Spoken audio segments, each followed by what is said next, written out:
안녕하세요. 늙은 도령 신현재입니다. 노트북이 망가져서 편집을 못하고 영상을 올리게 됐기 때문에 오늘은 그냥 녹화하고 그대로 올리겠습니다. 오늘은 보수 진영이 이번에 참패한 원인에 대해서 집단 극단화라는 것을 중심으로 한번 다뤄볼까 합니다. 제가 여러 번 말씀드렸던 우리는 왜 극단에 끌리는가, 예, 캐스 선스타인이라고 하버드 대학 로스쿨 교수예요. 이 사람이 넛지도 썼어요. 같이 그 타일러하고 그 뭐 세일러라고 하기도 하고 탈러라고도 하는데 넛지라는 행동 경제학의 최고 히트책을 같이 썼습니다. 그리고 그 사람이 이 캐스 선스타인이 루머라는 책도 썼는데요. 이 두 개가 참 쉽게 썼어요. 이 두 개를 보면 집단 극단화가 어떻게 이루어지는지에 대한 기본적인 거, 그래서 전문가들하고 얘기할 만큼의 수준은 됩니다. 이 두 개만 읽으면 충분히 우리가 지금의 현상을 이해할 수 있어요.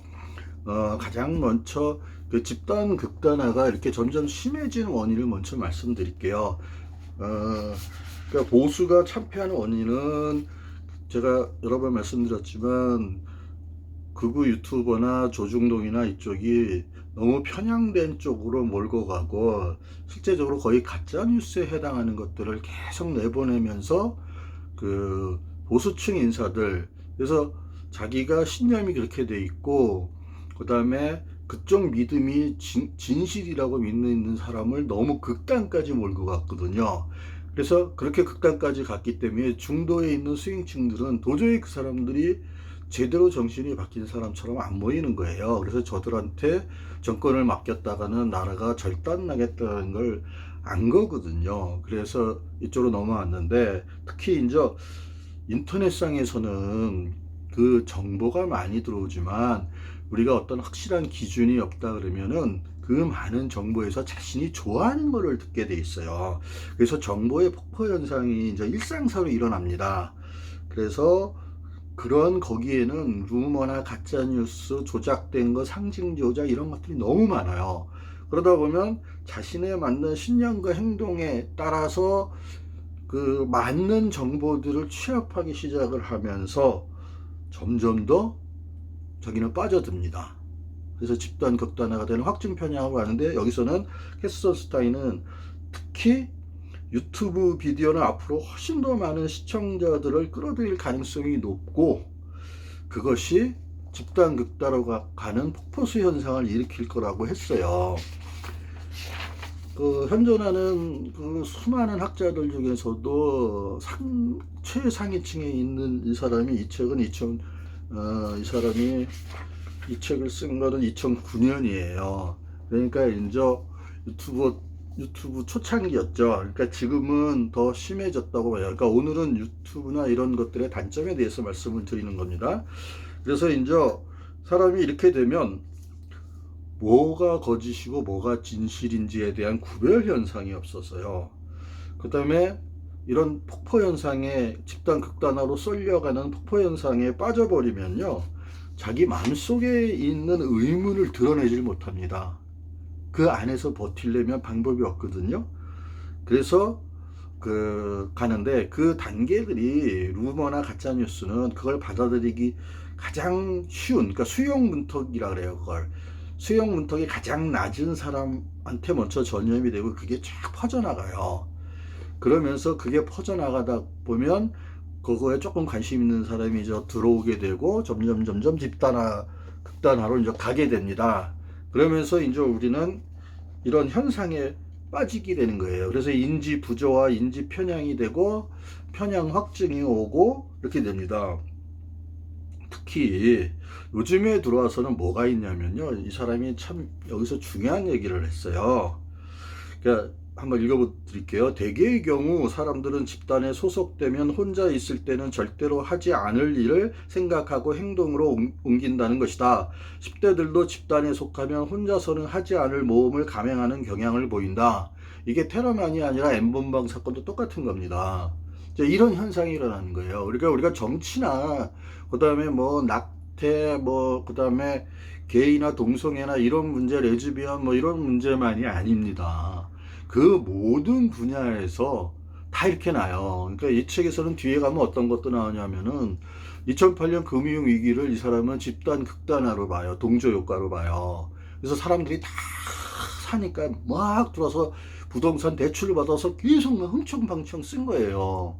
그래서 이 사람은 그것도 하나의 동조 현상에 따른 폭포수 현상이 일어나서 미국 사람의 상당 부분이 그 집단 극단화에 이제 편향이 거기에 들어가 버린 겁니다. 그래서 누구나 다 아니까요. 그러니까 우리가 막 부동산 올라가면 부동산에 투자하고 증시 올라가면 증시에 투자하고 막 이러잖아요. 그런 것도 다 이런 확증 편향이나 집단 극단화의 하나의 산물입니다. 그러니까 이 사람은 심리적으로 그렇게 접근을 했어요. 그래서 이렇게 모험하는 경향을 보이게 되면, 그런데 이 모험하는 경향을 되는 사람이 얼마나 광범위해지냐면요. 투자자나 기업 경영진도 그렇고 정부 관리, 평범한 이웃, 사회개혁 운동가, 정치적 시위자, 경찰관, 학생 조직, 노동조합, 그리고 배심원들까지, 그러니까 우리는 판사로 칠 수 있는 거죠. 까지도 이렇게 집단 극단화에 빠지면 그걸 행동으로 옮겨서 판결도 더 가혹해지고 막 이래요. 편향이 되고. 그리고 이명박 때처럼 이렇게 집단 극단화하고 확증 편향이 되면, 민주적이지 않으면 물대포 쏘고 사람 때려잡고 막 하는 게 나오는 거예요. 백남기 씨 돌아가신 것처럼. 그런 현상이 다, 그러니까 우리가 집단 극단화라고 하는 게 어떤 정치적이나 인터넷에서나 일어나는 하나의 현상이라고 보시면 안 됩니다. 그거는 전반에 걸칩니다. 그래서 사회관계나 대인관계까지, 가족관계까지 다 해치면서 멀어지게 만들어요. 그래서 사회생활에서 벌어지는 최선의 일과 최악의 일은 집단 활동의 산물인 경우가 많다. 큰 조직이건 작은 조직이건 막론하고 조직의 구성원들은 특정 방향으로 한 발 더 나아가는 경향을 보인다. 자, 우리가 참 그런 얘기 많이 하잖아요. 그러니까 우리가 삼성을 한동안 많이 비판했을 때 보면, 사실 오너 입장에서는 돈이 몇십조 되면요, 자기 재산 별로 신경 안 쓰고 경영권만 신경 쓰고, 그 다음에 작은 돈 아끼기 위해서 사고 치는 건 절대 용납을 안 하거든요. 그것 때문에 자기까지 욕을 먹는데 절대 그거는 아닙니다. 그래서 그런 애들은 다 잘려요. 그런데 왜 삼성이나 이런 데서 문제가 많이 생겼었냐면, 옛날에는 담당자들이요, 삼성은 철저하게 위기관리로서만 세계 1위가 된 기업이에요. 1위 기업들은 그렇게 해야 돼요. 위기관리가 되면 그 많은 거래소를 한꺼번에 잃어버리거든요. 그래서 위기관리를 매일같이 할 수밖에 없어요. 그거는 최고 대기업이 살아남는 방법이라서 그러는데, 이게 밑으로 내려가다 보면 삼성의 문화가 형성이 되는 겁니다. 그 형성이 되면 밑에 있는 이런 담당자들이 리스크 관리하기 위해서, 그러다가 이제 리스크 관리에는 비용 절감이나 이런 것도 들어가 있거든요. 그러니까 이게 상충이 됐을 때 적정선을 찾아야 되는데 이놈들이 못 찾아요. 그러면 위에 있는 애까지 쭈르륵 해가지고 그런 흐름이 집단 극단의 직장 생활에 이루어지면 여기서 문제가 생기는 거예요. 그러고 나서 터진 다음에야 어떻게 하겠습니까? 그래서 우리가 비판을 할 때도 정확한 지점을 찾아서 비판을 해야 되는 이유가 그거예요. 그래서 현대맨이다 무슨 롯데맨 막 이러잖아요. 그러니까 롯데도 제조업하고 저쪽 음식 유통하고는 좀 틀려요, 조직이요. 그래서 제조업은 좀 길기 때문에 훨씬 온화합니다. 그리고 그쪽이 훨씬 더 문화도 좋아요. 그리고 우리나라를 먹여 살리고 있는 것도 제조업이고요. 그래서 이렇게 집단 극단화는, 특히 이 집단화가 극단화가 됐을 때, 제가 어저께 이재명에 대해서 유시민의 의견에 동의하지 못한다고 한 이유가 뭐냐면요, 그렇게 이제 집단에 어떤 권위적인 주체가 있어서 구성원들에게 어떻게 하라고 지시하거나 특정한 사회적 역할을 맡겨서 너 이거 해 하는 경우에 좋지 않은 사태가 벌어질 수 있다는 겁니다. 그래서 이재명처럼 법이 허락하면 확 행정으로 밀어붙이면 어마어마하게 큰 피해가 나와요. 그러니까 기업에서도 항상 그런 지도자들 때문에 기업이 여러 가지 문제를 일으키고 실적을 거두고 뭐 하기 위해서 온갖 나쁜 일이 벌어지고 중소기업 덩치는 일이 벌어지고 기업 문화가 최악으로 가는 겁니다. 그러니까 유시민은 그런 거는 잘 몰라요. 그래서 유시민의 한계는 여러 군데에서 있어요, 솔직히. 그러니까 제가 비판을 안 해서 그렇지 유시민의 한계도 여러 군데가 많이 있습니다. 근데 특히 제조업 현장에 대해서 너무 모르고 그런 그쪽의 조직 문화를 너무 몰라서 이재명이 잘 될 것처럼 보이는 거예요. 근데 그렇지는 않습니다. 왜 그런 얘기를 하면은요. 유시민도 자신이 읽었다고 하는 예루살렘의 아이만 악의 평범성에 대한 보고서를 한나 아렌트가 쓴 거잖아요. 한나 아렌트는 이 책을 쓰고 유태인 쪽과 반유태인 쪽에서 집단 융단 폭격을 받았어요. 그 이후로 한나 아렌트는 어떤 특정 쪽에 편을 드는 것을 완전히 포기했어요. 그리고 언제나 중간 지점에서 문제를 제기하는 정도로 하고 자기의 의견은 드러내지 않는 식으로 변한 게 이 책이 너무 대박을 치고 모든 쪽에서 공격을 받아서예요. 그런데 이게 이제 앞부분 쭉 가다가 뒷부분으로 가면 이제 여기서 한나 아렌트가 제일 중요시 여긴 게 뭐냐면 이 법치주의, 사법권, 정부의 그런 행정권이 사법을 동원해서 했을 때는 얼마큼 폭력적이 될 수 있느냐, 그게 나치였었거든요. 그래서 이것만이 아니라 제가 유시민한테 권하고 싶은 것 중에 하나가 뭐냐면은요, 지금부터 바우만이 쓴 건데, 지금 여기 있는지 모르겠는데, 현대성과 홀로코스트라는 책이 있습니다. 나치가 어떻게 해서 독일을 민주적으로 잡고, 그 다음에 독일 국가의 그러니까 모든 지식 다요. 그러니까 푸코가 지식의 개보학에서 얘기했던 그 모든 게 다 동원돼서 국가 전체가 총동원돼서 전 세계 전쟁을 벌이며 유태인 학살을 벌이고 그런 나치의 집단 극단화된 폭력에서 현대성의 폭력성이 나왔다고 얘기를 하거든요. 저는 이명박한테서 이재명한테서 그런 걸 너무 많이 봅니다. 그래서 하는데 그러한 연구들은 되게 많이 되어 있고요. 그 다음에 이런 예루살렘의 아이히만 이 문제를 가지고 집단 극단화에 대해서 실제 실험을 한 게 이게 이제 루시퍼 이펙트예요. 이게 이제 죄수를 가지고 스탠포드 대학에서 실험을 한 겁니다. 그래서 사람을 뽑아서 한쪽은 죄수 역할을 맡기고 한쪽은 교도관 역할을 맡겼는데 기본적인 룰만 딱 정해놓고 갔는데 교도관들이 같은 사람이었는데 그걸로 나눠졌다라는 이유로 어마어마한 폭력을 휘둘러대요. 그래서 이게 아주 두고두고 회자돼서 그 실험을 했던 롬바르드 교수가 쓴 거예요. 그러면서 이 사람이 이렇게 한 이유가 부시를 거기다 세워야 된다, 법정에. 그리고 진정한 용기가 뭔지에 대한 것도 마지막에 나옵니다. 그래서 이런 것에 집단 극단화나 악의 평범성과 그 다음에 이 폭력성에 대해서 맞서기 위해서 우리가 진정으로 용기를 내야 될 게 뭔가, 그래가지고 내부 고발자 뭐 이런 것들이 쭉 나와요. 그 다음에 부당한 시스템에 반대하는 거. 그래서 상황을 넘어 영웅으로 가는 게 마지막에 이렇게 나옵니다. 그래서 군사적 영웅, 영웅과 영웅적 행위의 정의, 민간인 영웅, 그래서 천안문 사태 이거를 하고요. 영웅적의 새로운 분류, 육체적 위협을 무릅쓴 영웅과 사회적 위험을 무릅쓴 영웅. 그래서 사회적 위험 같은 거는 말했다가 내부 고발자나 이런 사람들은 너무 힘들거든요. 인사이드맨 같은 거 보면 그런 거 알 수 있거든요. 그래서 실제 여기다가 이 사람이 쭉 마지막 결론은 이런 거에 맞서는 구체적인 행위까지 들여서 끝납니다. 그래서 저는 민주적인 리더십이 최고라고 보는 거예요. 그 리더십의 최고봉에 노무현 대통령하고 문재인 대통령이 있는 거예요. 절대 이재명은 흉내조차 낼 수 없습니다. 그런데 자, 집단 극단화 이제 현상이 일어나면 이게 어떤 일들이 계속 이제 벌어지냐면요.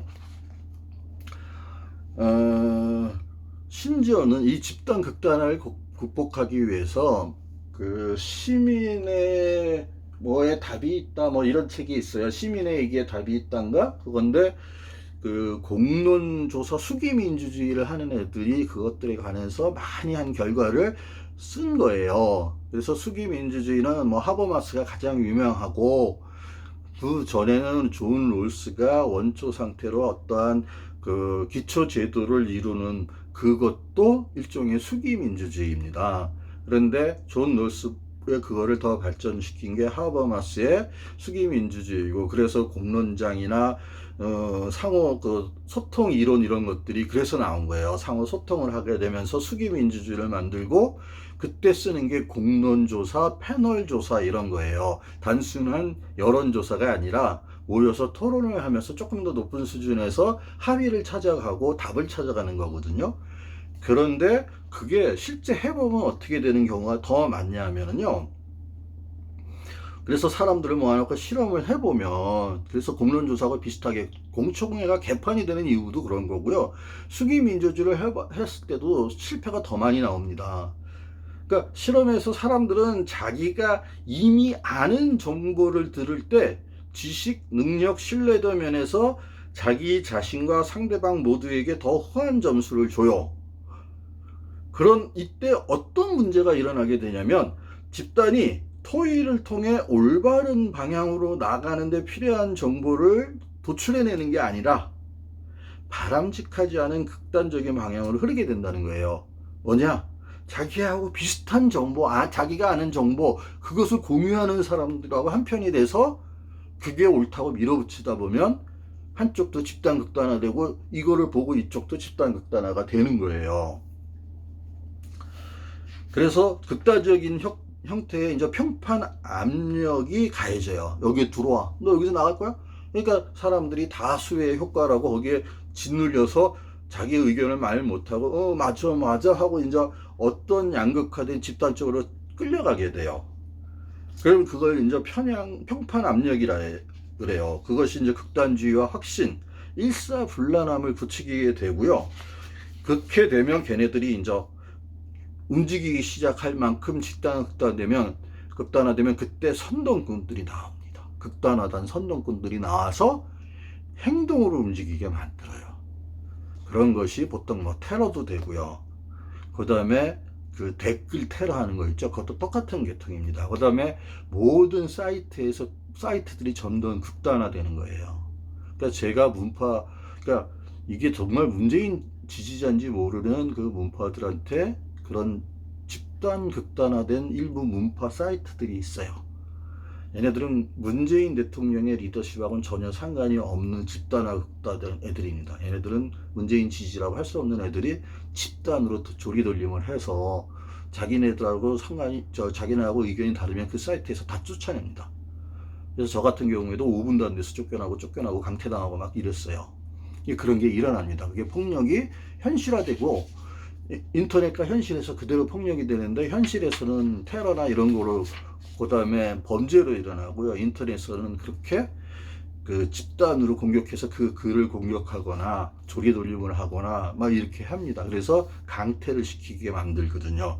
그런 현상이 일어나는 거예요. 그래서 그렇게 되면 그 사이트는 구조적 편향성에 완전히 갇혀져 버리기 때문에 거기에 의견이 다르거나 생각이 다른 사람은 살아남지를 못하는 거예요. 그러면서 점점 계획적인 극단화가 되고, 그쪽에서는 완전히 외눈박이로 생각만을 할 수 있게 되는 거예요. 그 역할을 누가 지금 해주고 있냐면 보수 유튜버들이 해주고 있는 거예요. 그리고 극우 유튜버들이 거기에 점점 빠져들어가는 겁니다. 그래서 이제 새롭게 이제 그거를 보는 사람이 편향 동화가 일어나는 거예요. 저거 나한테 조금 맞는 것 같아. 요즘 젊은 놈들 마음에 안 드는데 막 이런 분들이 가는 거예요. 그리고 세상이 바뀌어서 자기의 경험이 너무 빨리 바뀌는 기술이나 이런 기술의 변화, 지식의 변화나 정보의 변화, 이 문제를 지적하고 그거를 비판해야 되는데 이거는 못 따라가시니까 그분들이 사람들을 공격해요. 젊은이들을. 이미 세상이 달라졌고 가치 기준과 기술 모든 게 달라졌음에도 자기의 기준으로 젊은이들을 공격하거든요.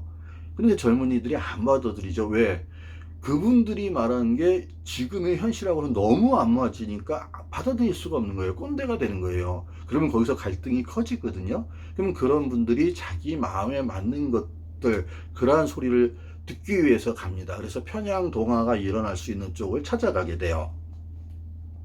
그렇게 되면 자신의 생각과 다른 글은 너무나도 어리석고 터무니없어 보이는 거예요. 그런 주장으로 치부하게 되고 잘못된 거고 건방진 거고 어른을 공경하지 않는 거고 이렇게 되는 겁니다. 그래서 자신의 생각과 같은 주장은 반대로 현명하고 논리적인 것으로 받아들이고 그것이 맞다고 생각하고 하면서 기존 입장을 더욱 강화시키게 됩니다. 그러면서 뭐가 생기냐면 그 모임 간에 그 집단 간에 애착이 생겨요.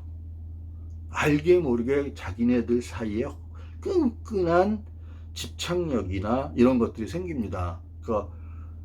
그 양자역학으로 하면 가장 크게 끌어잡아 당기는 청력과 인력을 다 갖고 있는 게 글루온이라고요.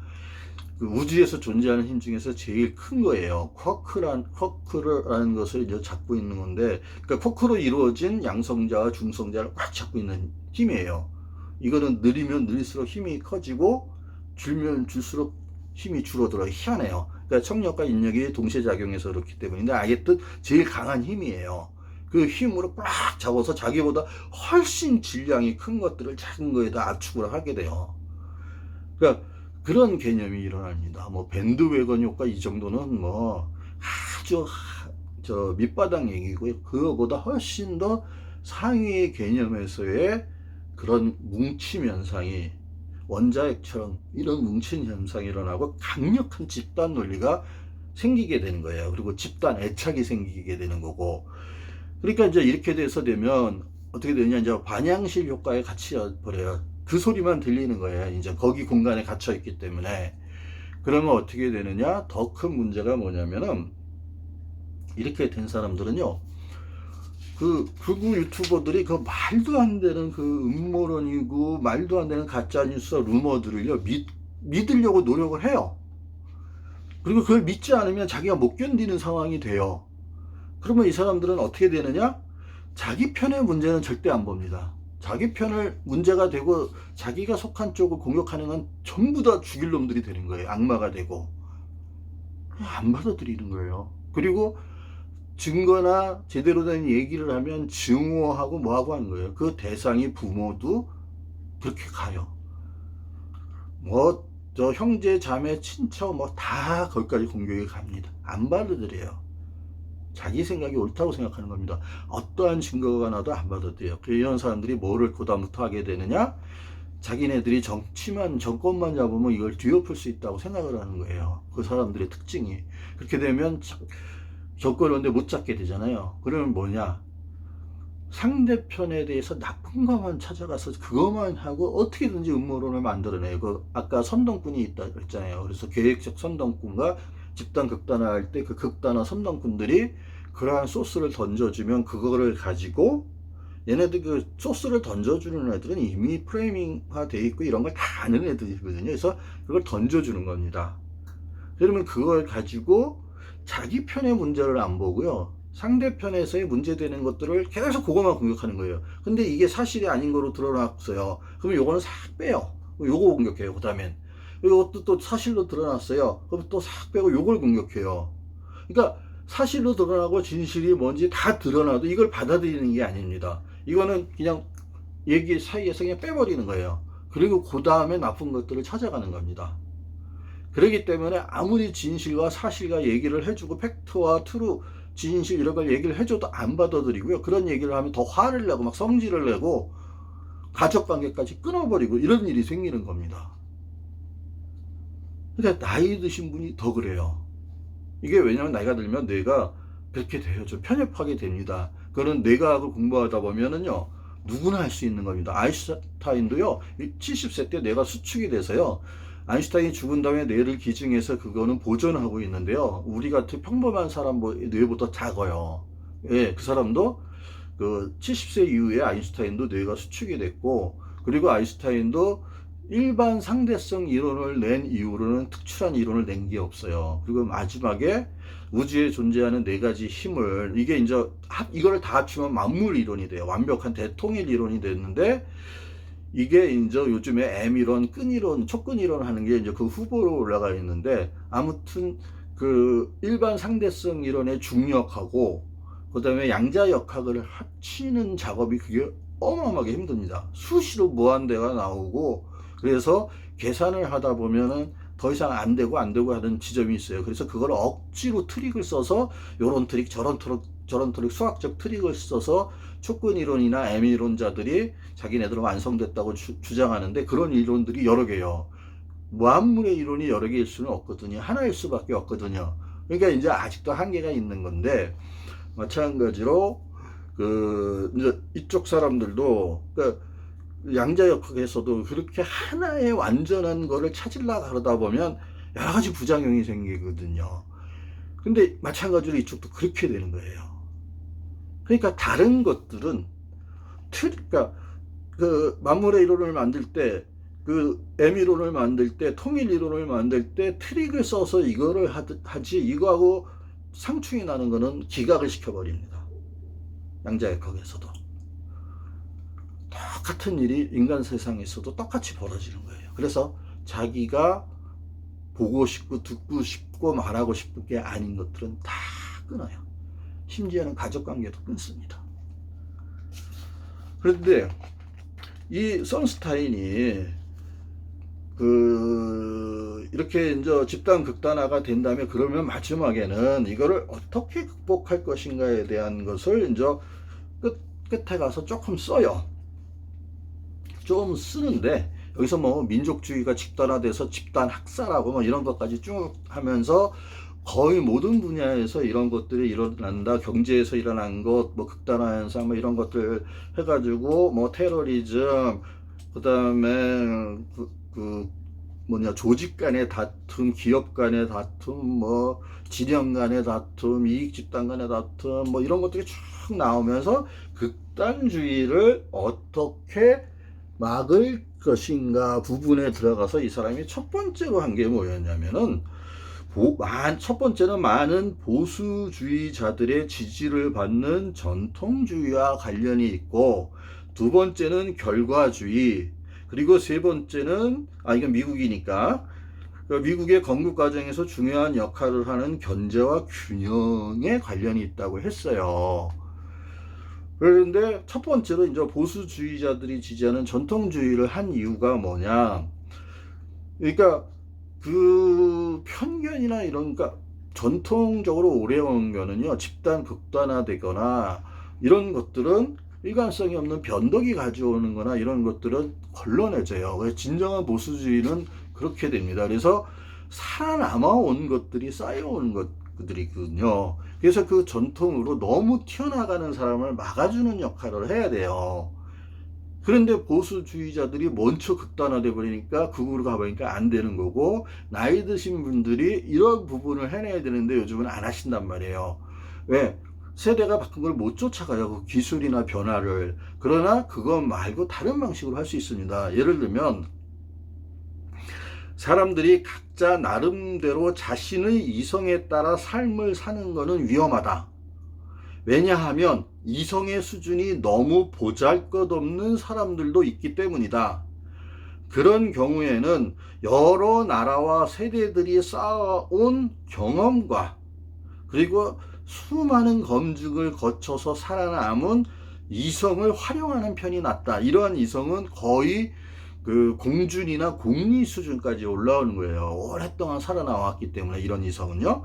그래서 이거를 활용하는 게 훨씬 낫다. 사려 깊은 사람들은 일반화된 편견을 깨뜨리는 대신 그 편견 안에 가득 잠재되어 있는 지혜를 구하는 현명한 힘을 발휘한다고 이 사람을 한 거예요.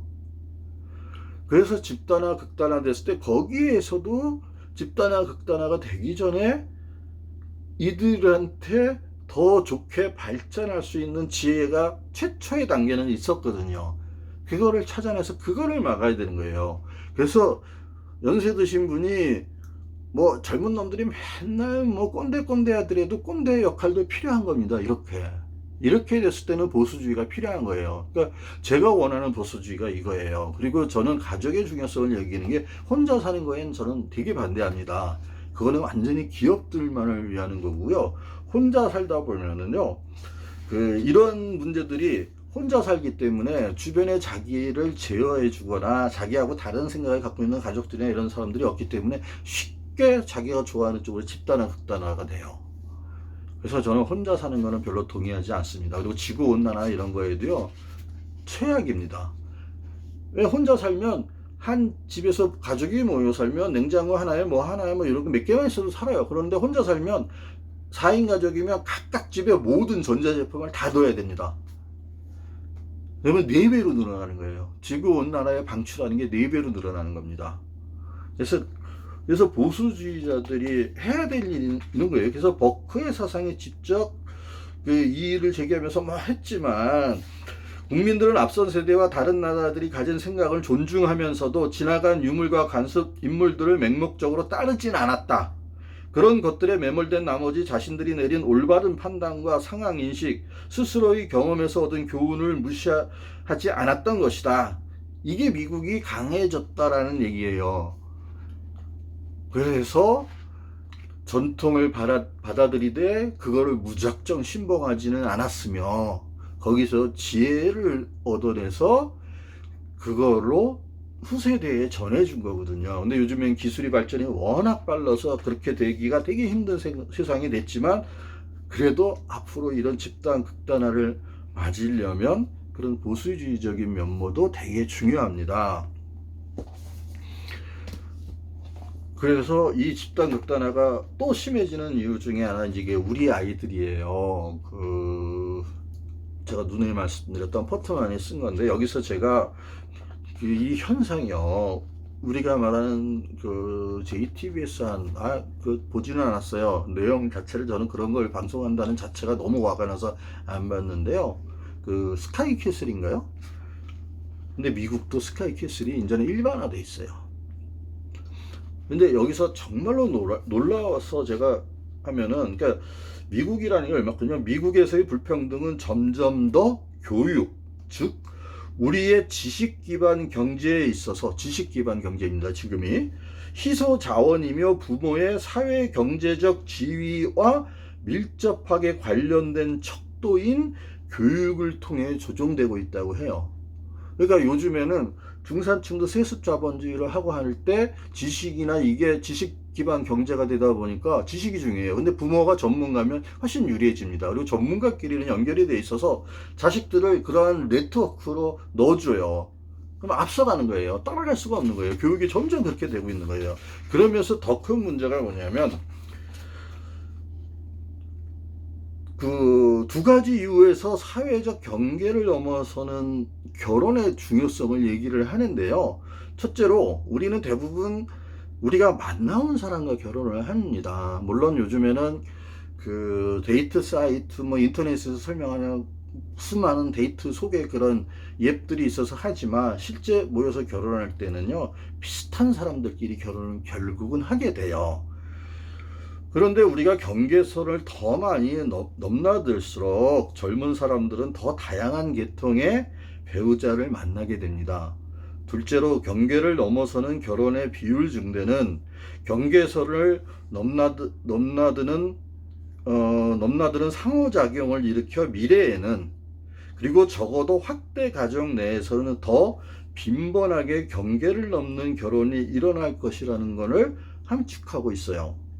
그래서 간단하게 말해, 오늘날 경계를 넘어서는 결혼의 비율 증대는 어제의 낮은 사회적 차별과 내일의 더 낮아질 사회적 차별을 함축하고 있다라고 하는 거예요. 그러니까 경계를 넘어선 걸 해야 되는데 이제 그게 안 되는 거예요. 그래서 어떻게 되느냐? 집안들끼리 결혼을 하는 거예요. 그래서 계급을 가로지르는 이런 결혼의 감소는, 그래서 가족이 해체되고 확대 가족이 해체되는 것은 어떤 함축적인 의미를 지니냐, 두 세대 전에는 확대 가족의 회합의 소규모 사업가와 육체 노동자, 그리고 전문직 종사자와 건설 노동자가 함께 오가고 얘기를 했고 교류를 했어요.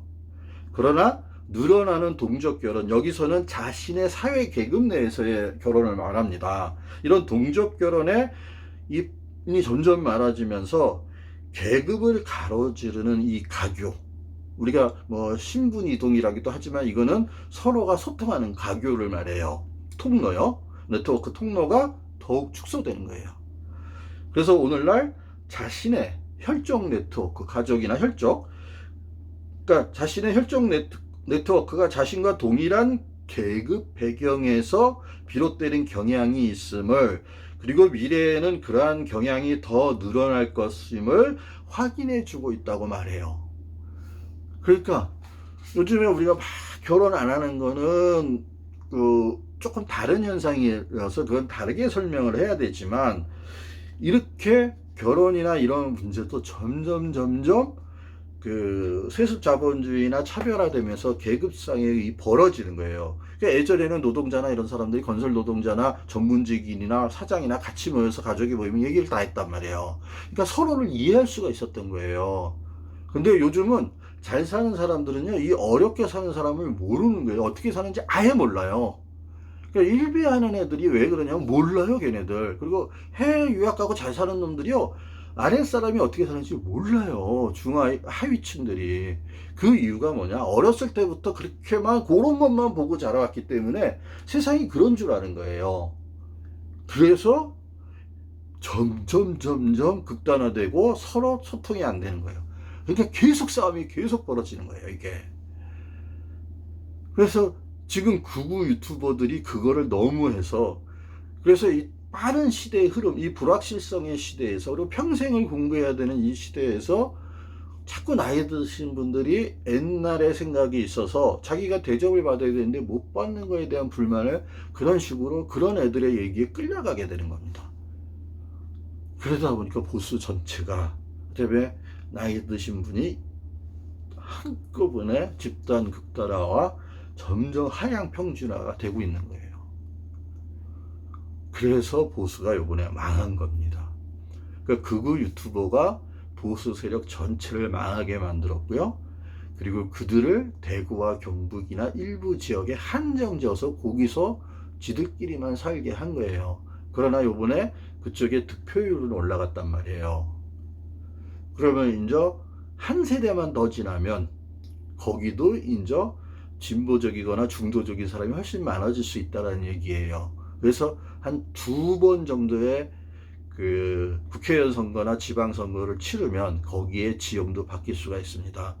그래서 제발 이쪽에 있는 사람들이 좀 합리적이고 제대로 돼야 됩니다. 그렇지 않으면요, 이 스윙층이 절대 보수에 표를 안 줍니다.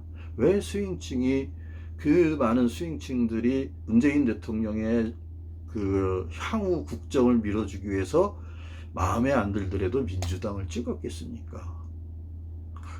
문재인 대통령이 진보 진영의 대통령이라 하지만 실제 지금 하는 정책의 내용을 보세요. 80%까지가 흔히 말하는 보수적인 정책입니다. 그러니까 당연히 보수로 분류돼야 될 만한 대통령임에도 이쪽은 안 받아들이는 거예요. 그래가지고 문재인 대통령의 목표가 사회주의하다, 공산주의하다, 그래서 김정은한테 바칠 거다라는 얘기를 쟤네들이 계속 하는 거예요. 거기에 넘어가시는 거고요. 가장 민주적이고 시장경제와 자본주의의 좋은 점들을 살려가고 있는데도 안 받아들이는 거예요. 그러니까 다 빨갱이처럼 보이는 거예요. 근데 우리나라에 이 많은 사람들이 빨갱이고 이런 사람이었으면, 아유, 벌써 무슨 일이 생겼습니까? 우의정, 이게 정신 나간 놈이 당선되자마자, 자기 힘으로는 국회의원도 될 수 없는 놈이 당선되자마자, 아니 뭐 국가보안법 폐지한다는 이런 헛소리나 하잖아요. 더불어 시민단도 그런 거 조심해야 된다. 세상이 그런 세상이 아니에요. 그러니까 당선됐다고 초선 의원들 함부로 나대지 말라고요. 중도층이 찍어줘서 된 거예요.